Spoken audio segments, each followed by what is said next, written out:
I have the pleasure to welcome you all to the 14th annual conference of the IMC. So we really have grown over time, and I will show you later in this presentation, in this introduction, how much we have grown. We have, I think for the next 5 days, we have a really nice schedule prepared. This schedule was already shared with you. I would like to simply give some highlights. In total, we have 11 keynote speakers. We have 105 papers presented in the oral sessions and 73 poster sessions. Yeah, so in total, we have 2 plenary sessions today, discussing some interesting issues, for instance, on the SSPs, but also on how to better integrate social science in modeling work. And we have another plenary at the end of the conference on Friday. But maybe at the heart of the conference, we have all the parallel sessions. They will start tomorrow and will run until Friday.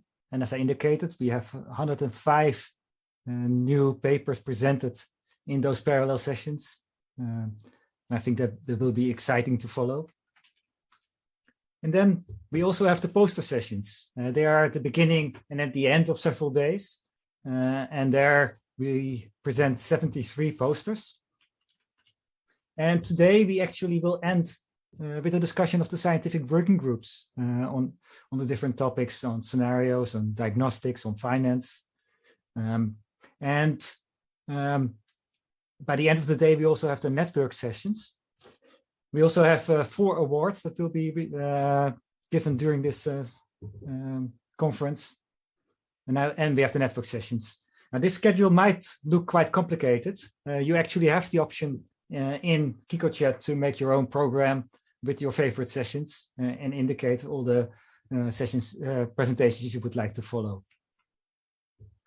Yeah, we originally started about 14 years ago with a small group of people coming together for the first time to do a conference with the IMC. But now we actually have a conference of 415 participants, again, larger than last year. Last year we had 360 participants. And good to realize is also that 100 of us are registered as students, which I think is really good news as well, because it's somehow important for the future of the integrated assessment work. We also have participants from 34 countries for 4 continents. One continent we clearly have to do further work. The African continent is not present at this conference. In other terms, I think we do really great on diversity, and given the fact that there is really a large part also from North America and Asia present at this meeting, not only Europe, and also in terms of gender diversity, we're doing reasonably well. At this point of time, I would like to hand over to John to say a little bit more about the IMC. Great. Thanks, Detlef, for that great introduction. So I'm John WEYANT, the chairman of the IMC Scientific Steering Committee. I'd like to give you, as is our normal practice, a little bit of a state of the IMC overview in the next 7 or 8 minutes. The pleasing thing, I think, for all of us is that, as Detlef has already indicated, we've grown steadily, including through the last 2 years of the pandemic. So I'm very grateful to all of you for making that so.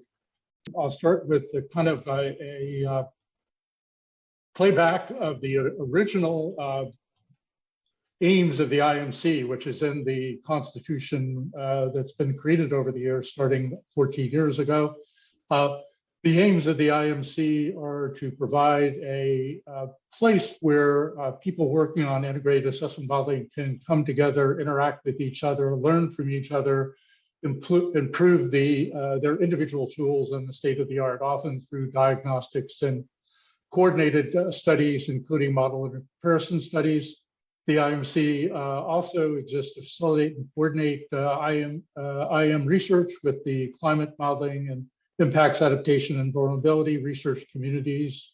And finally, and importantly, the IMC exists to provide a point of contact with other institutions and organizations for example, the IPCC, but many others, including individual, regional, or country governments, and more recently, groups like the international financial community that's now gotten much more interested and active in climate change research. The governance structure, again, laid out in the Constitution on our website, is there are two kind of advisory coordinating groups, the Scientific Steering Committee, now composed of nine representatives from 9 institutions, an advisory council of high-level advisors to plug us into the rest of the world and the other institutions we desire to interact with. But the bulk of the work of the IMC is done by scientific working groups. We now have 4 of those, which I'll describe right now. There are 4 active scientific working groups. The work group on data protocols and management, you can see the co-chairs there.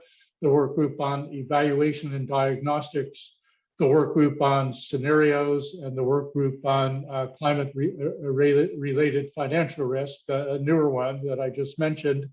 I think the data protocol and scenario groups are almost as old as the IMC. Diagnostics came in shortly thereafter. In the last few years, we've built up the finance community.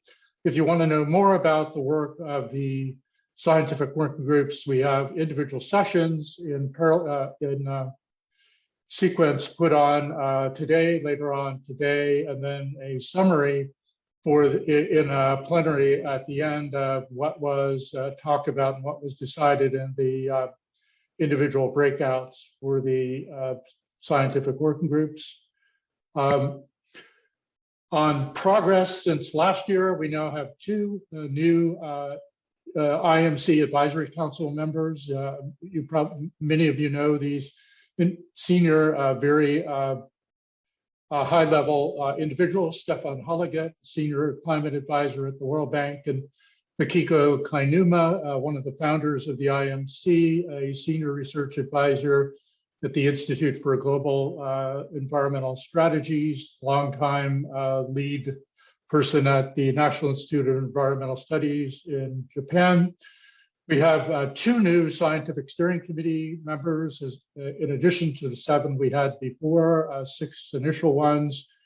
PIC was added a few years ago. This year, we felt 2 groups were playing such a substantial role in the IMC that we added them to the group of sustaining members, the CMCC, the Euro-Mediterranean Center on Climate Change, with Max Devoni being the contact person, and of course our secretariat being run by Monica Eberly through the same institution, and the energy program at the Federal University of Rio, where Roberto Schaefer hosted a meeting and has been very active in building up the IMC across all of Latin America and beyond. We continue to sign cooperative agreements with IPCC working groups, IIASA for data storage and graphic capabilities. We do have a scenario data warehouse that's been stood up for the IPCC Area 5, SR 1.5, the land use report, and beyond.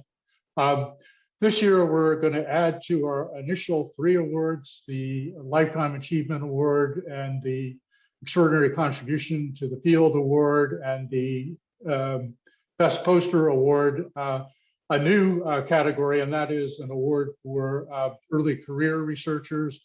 This needs to be someone not yet 37 years old who's published a seminal paper or more than one in the last two years. I'd like to give a shout out to Sarisa Viswanathan, who was instrumental in helping us make this good from the perspective of a rising young researcher within our membership and a member of the representative on the Scientific Steering Committee. And so we'll do the Lifetime Achievement Award and the Early Career Award today, the Extraordinary Contribution Award presentation, and the Poster Award on Friday. Oops. So on annual meetings, again, just to reinforce a bit of what Detlef said, this is the 14th annual meeting. We are starting to discuss next year. This is the second completely online meeting, 2020 and 2021. We feel we don't know exactly what's going to happen next year, of course, but we feel confident that we will be heading towards a hybrid format. This is, many of you probably know from your own experience, is easy to conceptualize and hard to implement. So we'd appreciate any request you have for how to do, what to do in a hybrid format, and any suggestions you have for how to do it. We thank once again our good friend Detlef and VUUREN, who you've already heard from, for an outstanding job leading the program committee. The rest of his committee is listed here. Thanks to the IAMC Secretariat, now up at fuller strength this year, with Elena Nero being added to Monica Everly, the lead, and Sylvia Bertolini, the Director of Communications, among other things. So with that said, here's our website for those of you who would like to. We encourage you to participate in the social media outreach and to subscribe to the IMC newsletter. Back to you, Detlef. Thank you, John. Yes, great. Let's immediately continue and go into the first session, which is the session on the shared socioeconomic pathways. And I can give the floor to Keywan of IIASA, who will actually chair this particular session. Yeah, thank you, Detlef. It's a real pleasure to be able to chair the first session today at the IMC meeting. And the topic is on the shared socioeconomic pathways that all of you will know. Perhaps one of the most important community activities that enable basically integrated use of pathways across different communities, and which has been greatly supported by the IMC. And today we wanted to discuss a little bit, or we have a plenary session right now. One of the reasons is that while the SSPs have been used, I would say, in now thousands of papers, using the basic elements for different types of analysis, and the basic elements include economic as well as demographic projections, urbanization. At the same time, the scenarios have also aged a little bit, so we want to use the IMC meeting here as a way also to discuss a little bit in which direction do we want to take the SSPs into the future, and what sort of critical updates are necessary. In this first session, we will have 3 presentations. Guess who will be the first presenter? It will be Detlef van VUUREN, from whom we have heard a little bit already. He will talk about the updates, but then right afterwards, we have Samir KC, who will present plans for updating the population projections, and Rob the Link from the OECD, who will talk about the economic projections and the plans there. Detlef, the floor is yours. So I would like to simply indicate a little bit on the process that we are envisioning with respect to the SSP updates. So let's move to the next slide. So the SSPs, RCPs are so-called community scenarios. And the first question you might want to ask is, why do we need community scenarios in the first place? And I think they have an important role. First of all, they can ensure some consistency in the research. If we are looking into different futures and we are using different models, looking at different topics. So it might help that if we, at least for those studies where it doesn't matter, we used the same scenarios so that we can compare research. Secondly, there is a lot of efficiency in this way. If you don't need to develop your own population or economic projections, but simply can take them from the shelf, it helps. The third reason is that in this way, we can also support assessments like the ones of IPCC by making the research a bit more consistent in terms of the scenarios that we are using. It's easier for IPCC to assess that literature.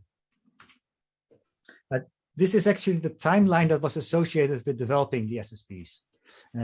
In 2007, an IPCC meeting concluded that new scenarios were needed. That was in response to the ESRA scenarios that NACI was involved in developing.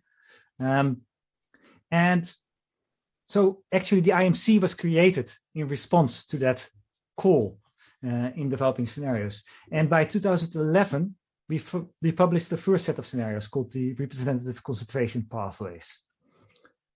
Then after the RCPs, as planned, we started to developing the SSPs, the full scenarios. And by 2012, we developed the storylines of these scenarios. In 2014, we were finished in translating these storylines into economic and population projections.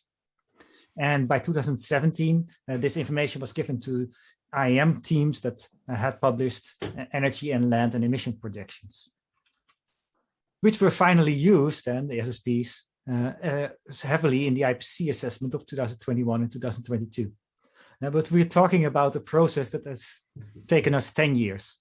And some of our assumptions are dating 10 years back. As I indicated, our economic projections, for instance, are from 2013, 2014. As Keywan already quickly indicated, the SSPs, RCPs have been quite successful.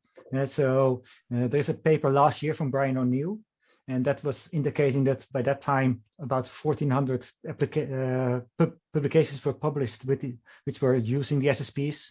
But since then, most of the scenario MIP papers have become available. So I think by now it could even be in the several thousands of papers that have used the SSPs.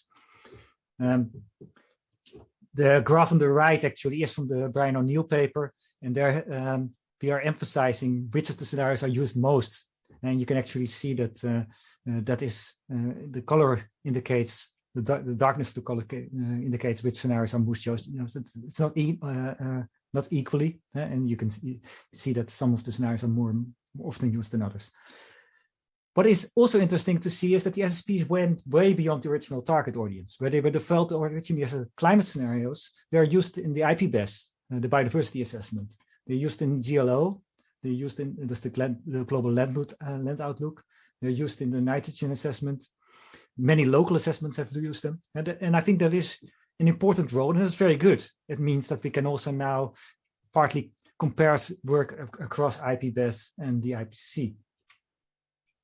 Now, if we're talking about the SSPs, we should realize that we're actually talking about three different things. First of all, this framework of thinking with different axes of forcing versus socioeconomic development, also the challenges of adaptation and challenges of mitigation.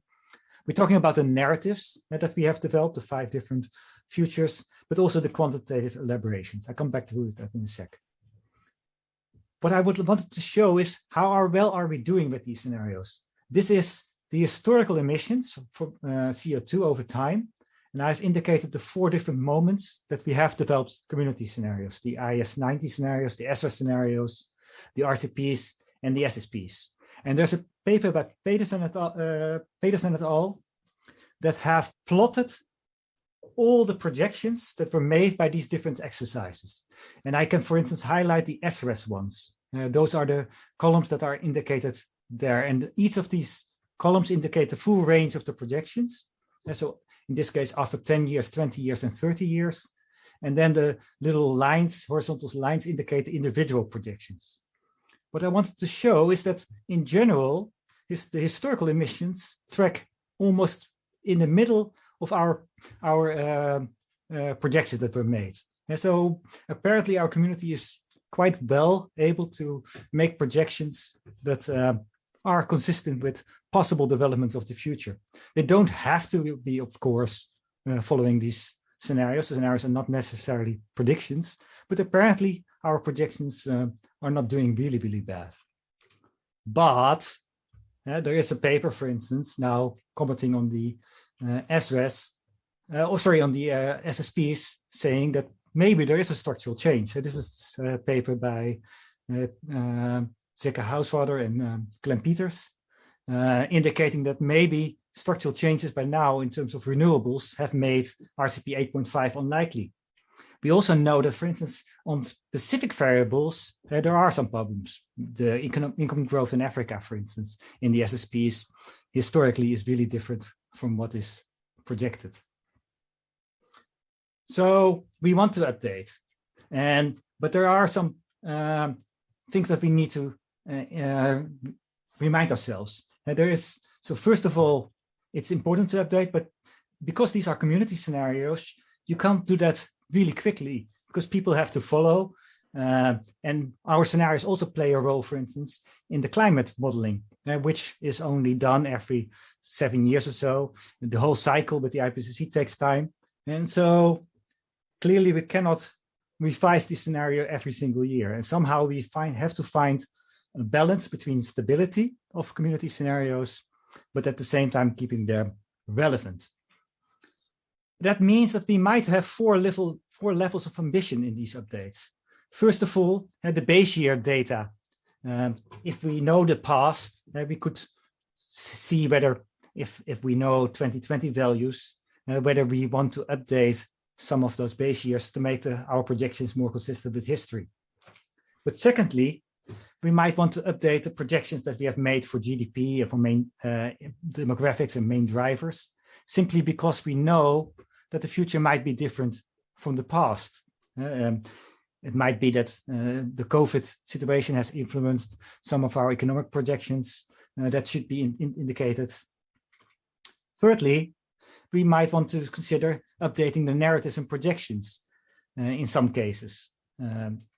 If something is so fundamental that our narratives are not valid anymore, at some point we have to do that as well. And fourth, at some point of time, obviously, we have to also replace the total framework. These different levels are also associated with how often you want to do it. Base year updates might be more frequent than replacing the total framework. At this point of time, we think that we would like to do more or less a level 2 update and maybe discuss later whether at some point when we want to move to more structural updates. And that means thinking of new up-to-date population and GDP projections, as will be discussed in the next few presentations, but maybe also expand the variable set if we have projections for equity. And then this is my last slide, Keywan. We had already in November this year an ICONICS webinar where we presented this plan for a second and discussed it with part of the community. Now we would like to discuss our main assumptions, especially in the breakout session later this afternoon.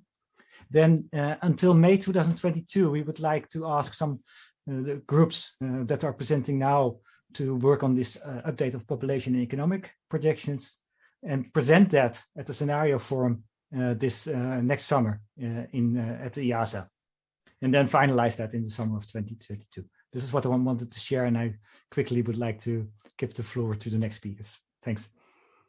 Thank you very much. Thank you, Detlef. Yeah, our next speaker is Samir Casey from IIASA.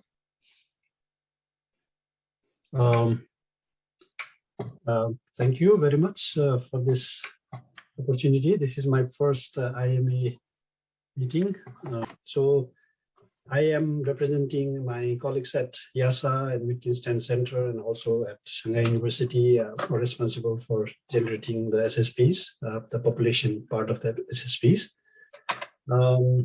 So the question is, why to update the demography here?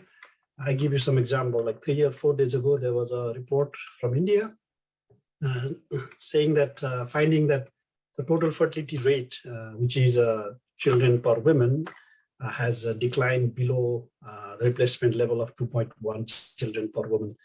So this was a little like a surprise for many, but we were kind of expecting, even though our SSPs, in our SSPs, it's still 2.24 children per woman. So this is just like the latest news I am sharing here.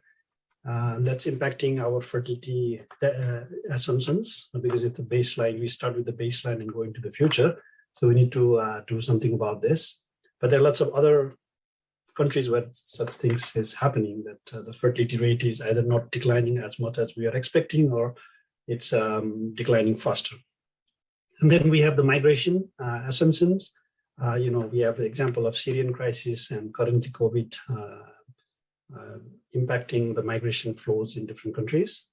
Then we talk about mortality. The mortality has been improving more than our expectation, especially among the children, but also the deaths due to the HIV/AIDS was kind of less than what was assumed in our SSPs. But then the other hand, sorry, there's a mistake about the children HIV. It should be over here. There's another thing is on the other hand, there has been report of slowdown in life expectancy gain, especially at the older ages. And then educational progression, because education is part of our projection. So the education progression is expected to be better than what we were thinking when in 2010, 11, 12 around, because of SDGs, for example, but there are other reasons as well. And then, as Detlef said, it has been 10 years for us as the demographers. We conduct census every 10 years, and so 10 years is a census year for us. So it's really a time that we update things. And when we are updating, we think about baseline, short-term, medium, and long-term updates. Very quickly, this is the population pyramids. We call it pyramid, though it looks like not like a pyramid. And so here you have like a age structure from 0 to 4 to 100 plus. Then we have males, females, and then the colors represent the education. So what we do is, what we have done is, we have projected this kind of population distribution into the future, which means we are considering the characteristics of the population, not only by age and sex and country, but also by level of education, because there is a clear evidence that the components of demographic change, fertility, mortality, migration interacts with the education. And at the same time, we also have to do the education transition. So this is what we have done in our projection. So during the SSPs, when we are preparing the SSPs, these are the basic steps that we took. Like after we have the SSP narratives, we then convert the SSP narrative into demographic and educational scenarios, mostly defining low, medium, and medium and high kind of highest variance of fertility, mortality, migration, and like that. And then we operationalize it by converting those narratives in terms of like what does high mortality means, what does low mortality means. And then finally, we projected it by using the multidimensional demographic model, which was actually developed pioneered at IIASA. And just to give you very quickly about like 3 more slides about the assumptions. This is we call it Wittgenstein Centers Projection 2013-14, which is the current SSPs in our IIASA website, SSP database. So basically, we use trend, what has been happening, what are the experience in other countries, and then also in your own country, of course. And then we also brought in the experts' arguments and, with online surveys, and have several meetings presenting these results. We call it meta experts meeting, where, it's just not only about the trend, but if there are some policies or things has been changing that we know the forces of change, but they are still not yet in our data. We brought that in and then defined the future, long-term future, medium and short-term future. So in 2018, we are not just keeping quiet about it that we did once and then we not doing anything. We have been updating it, and in 2018 we updated our projections, mainly changing the baseline from 2010 to 15 and including as many new countries with more data in it. So, just a result from that update is that because of the improvement in the under 5 mortality mortality rate of the children, and also because of the HIV/AIDS mortality improvement, we got this. Our projection was almost 0.3 billion more. So we have put this data in this our own website. So this is different than the SSP website because our users are more than our community here, right? So finally, at this moment, what we are doing is, as the Detlef showed, what we are doing is we have set up this group of people, researchers over here, fertility and mortality, all these dimensions, and we are updating it. And I have here some clear sources of data which will be used to update our SSPs. and it would be the baseline distribution that we depend on the UN for age and sex. Education distribution, we are now looking at fresh or new data on it, but we will also update the mortality, fertility, and migration component. So each of our colleagues here, like we have like groups of 4 or 5 groups working on different dimensions here. Like questions like, how low will the fertility decline? This is a big question for us because we found that the South Korea was reporting in 2020 that its fertility level has gone below 1 children, which we couldn't imagine for a country. And such things are happening, and we need to have a good look at it, because this will impact our not only the short-term but also the long-term fertility. Then also for the migration, the UN produces this migration stocks by country, like by place of birth, and then so those will be used. One new thing or better thing in the sense of this again, the second kind of update is we are trying to make our migration scenario much better, especially representing this education skill specific migration. And we have set our deadline for March 2022 as a first step so that we can give it to Rob. And here I put these 2 slides just to say that this is the Wittgenstein Center's 2018 data showing different SSPs and the world. So Rob, to you. Yeah, let us continue with Rob and the economic projections. Thanks, Samir. Thank you. Let me try and share my screen. So yeah, my contribution is to talk about how we can update the GDP and the income projections in the SSPs. So Detlef and Samir already gave some background. I have a list of 4 that I tend to say about what happened in the last 8-9 years that is relevant for GDP projections. And that is first and foremost the demographic developments that Samir already alluded to. Second thing is that 10 years ago, we still thought the world was driven, economic growth was driven by exports and by trade liberalization. And the whole discourse on trade has changed basically in the last 10 years to be much more about economic resilience and countries not relying that much on trade liberalization anymore as an engine of growth. A third topic is volatility of resource prices that was there already in the past, but we've seen it also in the last 10 years. Now I have the next slide to show that. And finally, there's the COVID-19 pandemic as a major shock. So what we want to do is update the SSP scenarios of gross domestic product and then link that. What it has as an input, it has demographic projections from IIASA, and then we link that also to the population projections to come up with income per capita. So what we have to do there is not only update the GDP projections, but also think things like if you update your base year data and you have different GDPs for the base year for different countries, the modeling framework assumes that the further you are in technology, the further you are from the most advanced countries, the faster you will grow. So if your start date and your start difference from the most advanced country is different, then your growth rate will also be different. And there's a nice paper by Koch and Leinbach, our big colleagues, that very clearly show this, that actually even if you just update data, that's very hard to come up with projections that are consistent if you do not want to update the full model. So that's why we're updating all the drivers at the same time. We also want to go into a broader consultation with different groups of economists, people like the IMF and people at GTAP, to consult with them on what are decent GDP projections. So the first one is the recent evolution of GDP per capita. This slide shows you the growth rate, the average annual growth rate in G7 countries. And until COVID, basically, we were doing a fairly good job in SSP2 to track with what happened in the short run. But obviously, COVID-19 made a big splash and made a big impact on 2020.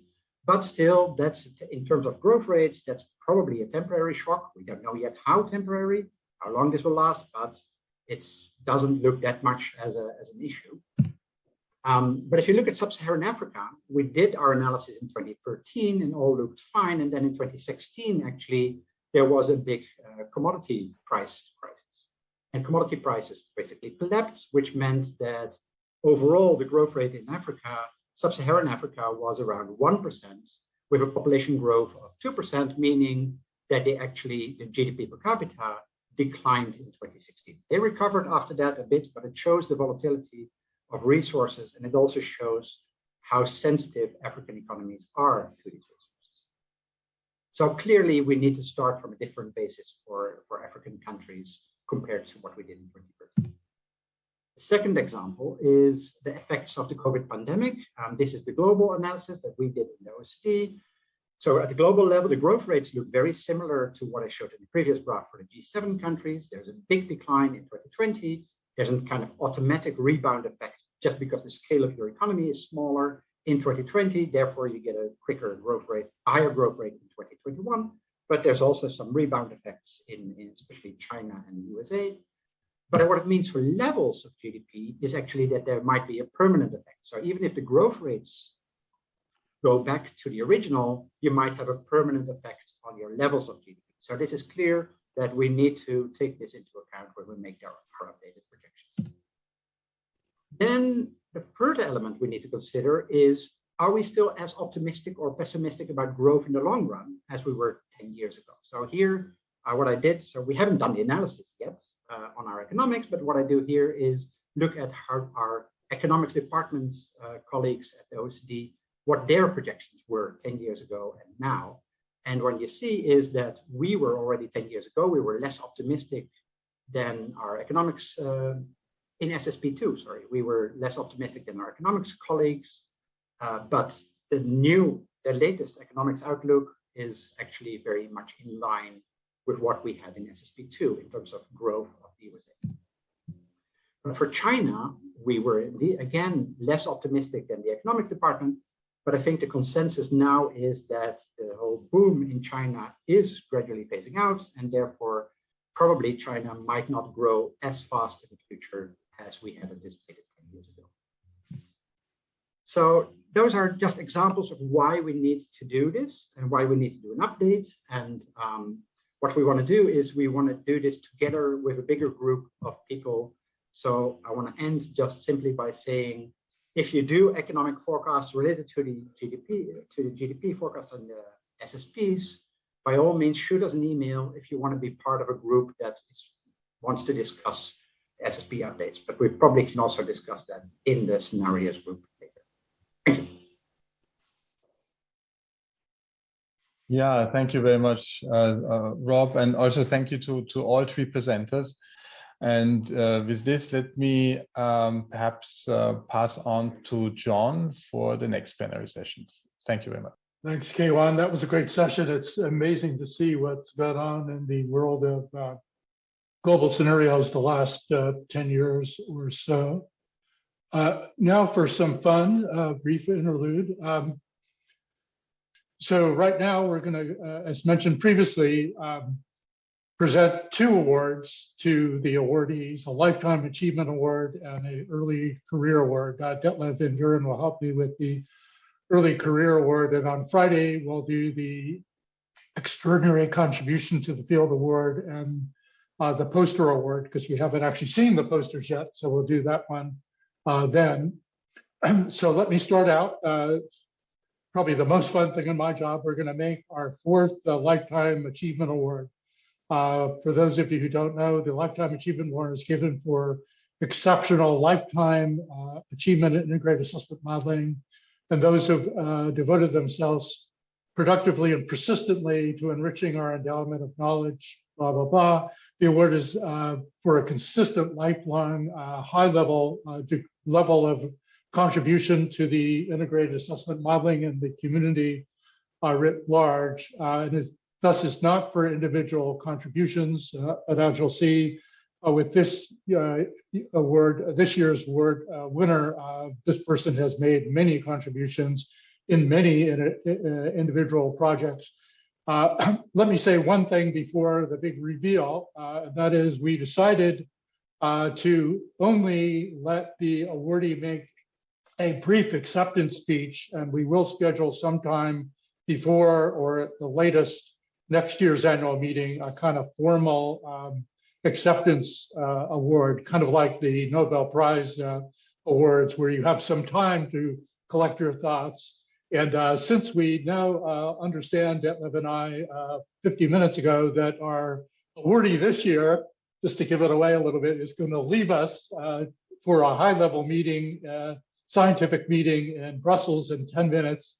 Let me move on and announce this year's award winner, a person known to us all, Nebojša Dokacenovic, known the world throughout as simply Naki, reflecting in large part his rock star status within our scientific community. Naki is a retired, he says, professor of economics at the Technical University of Vienna, and of course a past Deputy Director General at the International Institute for Applied Systems Analysis, where, from my point of view, he basically trained 3 or 4 consecutive Director Generals during that time, which we all appreciate given the central role of IIASA and everything we do in integrated assessment. He is currently a member of the Group of 7, sounds very Game of Thrones-ish if you know that program, Scientific Advisors to the European Commission, and the director of the World in 2050. The first copy of the slide we did says Director of the World in 2050, which actually sounded pretty good to me and quite appropriate. But he's actually the director of the World in 2050 project, which is just a project, not the whole future of the world. Although if I had to put my best wishes and a vote behind someone to direct the world in 2050, it would or give us a blueprint for how to get there. It would truly be Naki. He, of course, started doing energy and then soon after climate policy work at the International Institute for Applied Systems Analysis in 1975, working with many early colleagues, some of whom have already won the previous IMC awards, notably Bill Nordhaus 2 years ago. He pioneered one of the most important integrated assessment models, the message model at IIASA, which actually I think of great note was, but through his initiative, I believe, integrated between message and what I believe was the IIASA forest and agriculture and land use models, now all brought together in the global land use model known as Globe IOM, which is notable, and it could be, depending on who you talk to, the very first integrated assessment model and the first process-based so-called integrated assessment model. He also, of course, in addition to that, has been a major player in the IPCC as a lead author several times, a convening lead author several times, was the convening lead author, speaking of scenarios, which we just were, the special report on emission scenarios. And that was really what I think set the stage for the whole RCP, SSP policy scenario thing, which, as you just heard, is going on full scale all over the world in many different communities, not just, as Detlef pointed out, the integrated assessment community. And so it's with great pleasure that we make this year's Lifetime Achievement Award to Naki, Nebojša Dokacenovic, for his many frequent, enduring, and for also continuing to be, even in quote unquote retirement, a major presence in the IAM community, and therefore a fantastic choice for this award at this time. Naki, would you say a few words for us before you dash off to yet another high-level meeting? Absolutely. Well, first of all, this is, I would say, really humbling for me, and completely unexpected, as you might think, many of you might know, and great privilege. I would say many of you have deserved that more than I did for continuous work on establishing this enormous community. And John, you said I should be brief, so I'll do that. Maybe I'll prepare a more structured speech when I have time. But let me just say that, you know, as Detlef and you mentioned, SRES took about 10 years to have SRES, and now we are 14 years into the SSP's RCP. And I think this cumulative contribution of the integrated assessment community is just really enormous, and I'm really proud to be a part of it. I think it's a great idea to revisit the notion whether one should build the new scenarios. I don't want to preempt any discussions, but I think it would be good to make them a little bit more people-oriented, let me put it that way, people-centered.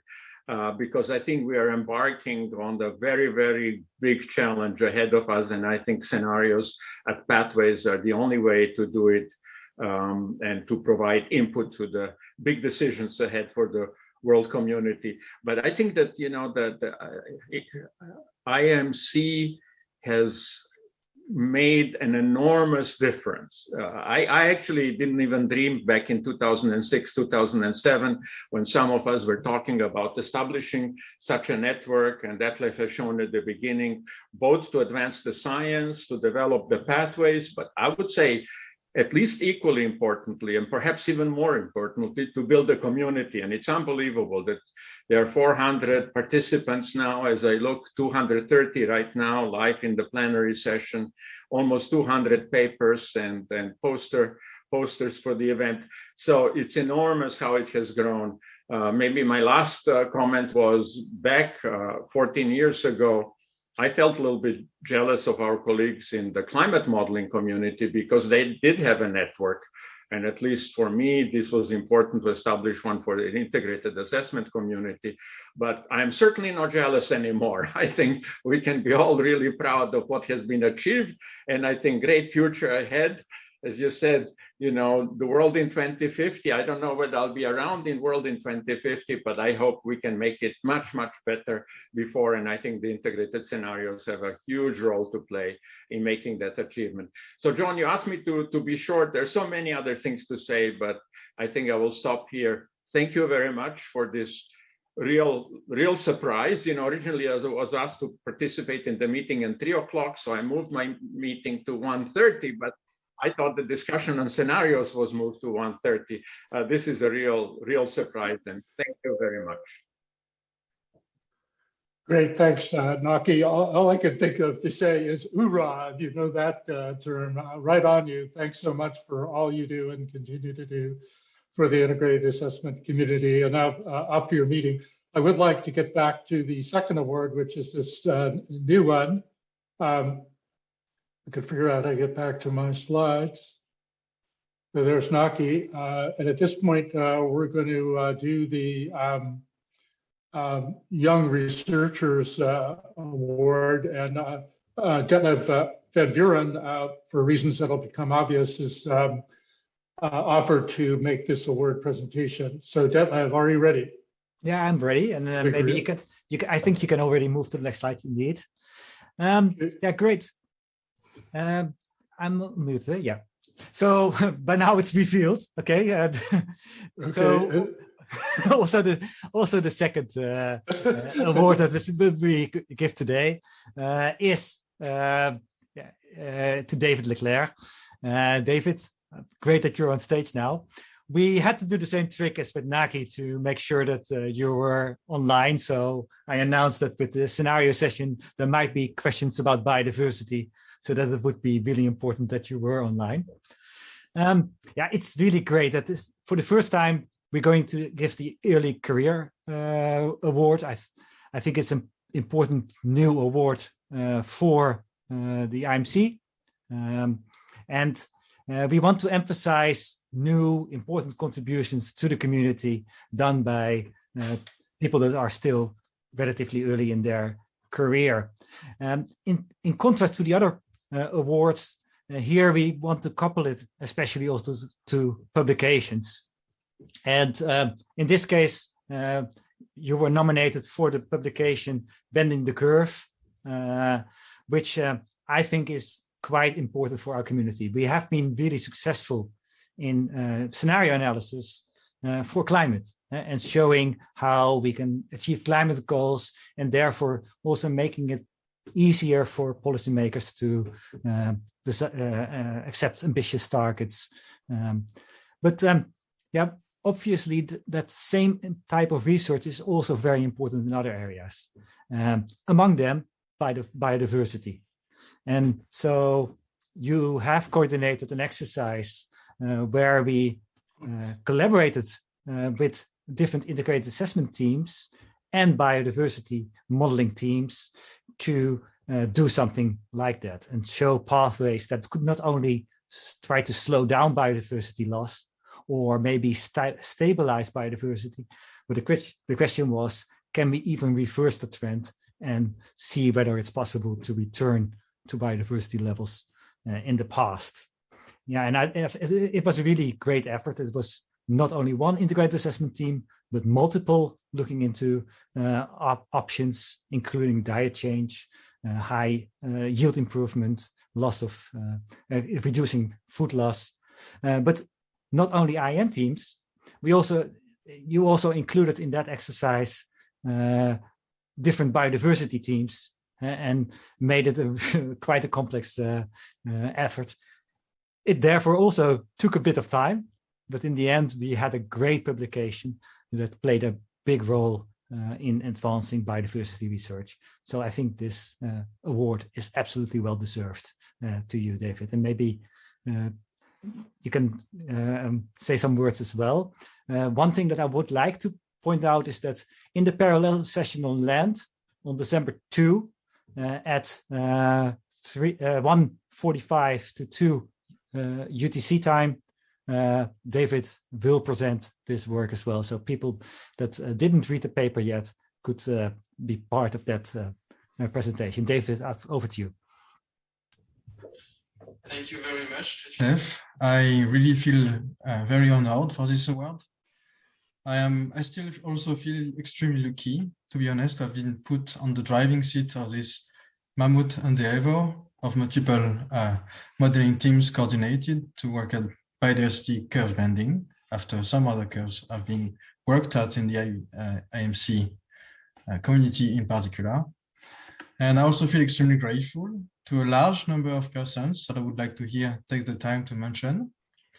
And so, first of all, I think this initiative was started by a group of, let's say, NGOs and fairly high-level scientists that were quite concerned about the trends in biodiversity and were thinking about how to aim higher, in a sense, for biodiversity and influence the policy process at global scale, very much in the way it was done for climate change with scientific methods.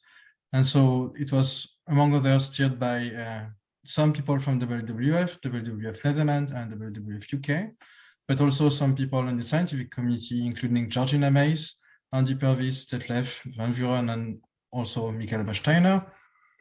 Then I'm also quite grateful for Michael Besteiner to take the ball and bring it at IIASA, basically, and start a practical modeling exercise that ended up in this particular article.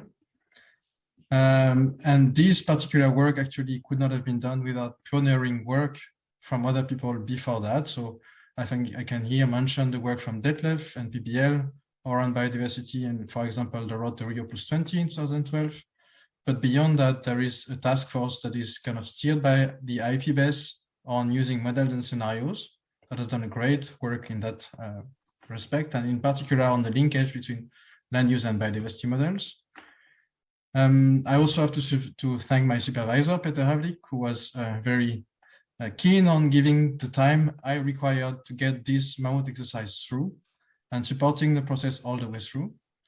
I also would not have probably achieved the same result without the active support from the WWF Netherlands team that are editors of the Living Planet report. So here, big kudos to, in particular, Rosamund Almond, but also Malik Rutan. And last but not least, or not last actually, but, I would also like to thank all the co-authors. I'm, as you can guess, still an early career person. And although I have some experience with modeling, I could never have achieved anything that is of the scale of that paper without a wonderful set of co-authors.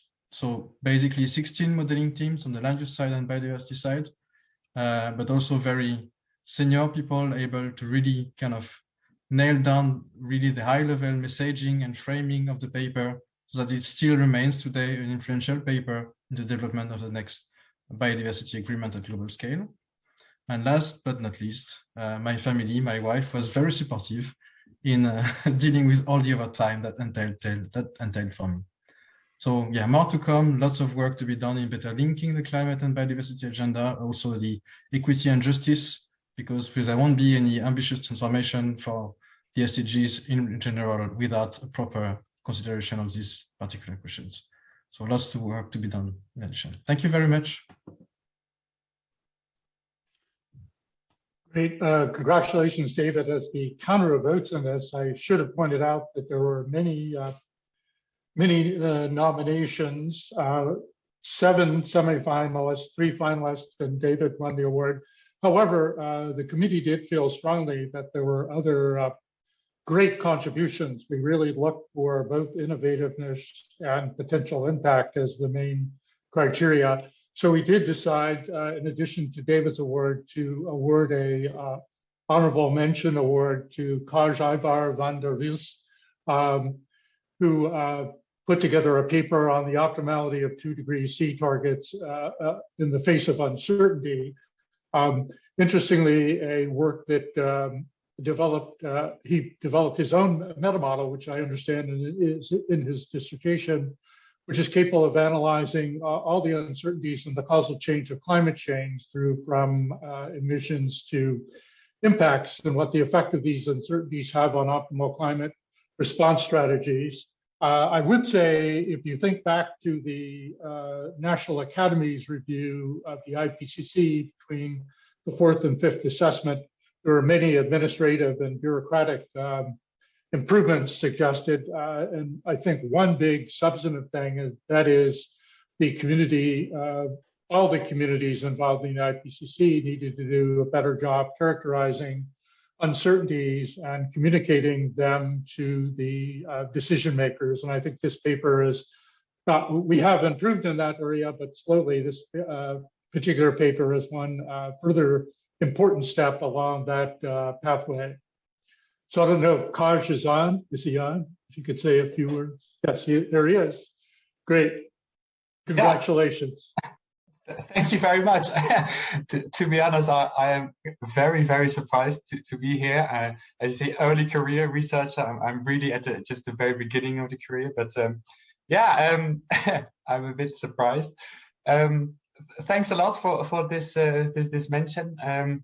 I'm quite happy actually that you mentioned this uncertainty thing that is important, because well, I personally come from a mathematics background, and that's also the reason that I wanted to do this uncertainty thing, because it has some mathematical influence. But I think one of the great things of this whole community is that we're all people of different scientific backgrounds, and yeah, that's really the key founding of, well, IAMs in general. And yeah, that's why I'm very happy to be part of that and to bring in my own part of knowledge, but most of all to work together with colleagues who all bring their own part of expertise in there. So yeah, I'm just very happy to have this interdisciplinary aspect highlighted here. So yeah, thanks a lot, and thanks of course to all my colleagues, and especially Detlef and Andries co-authors, but most of all my supervisors who helped me a lot and really mentor me in my career here. So yeah, thanks.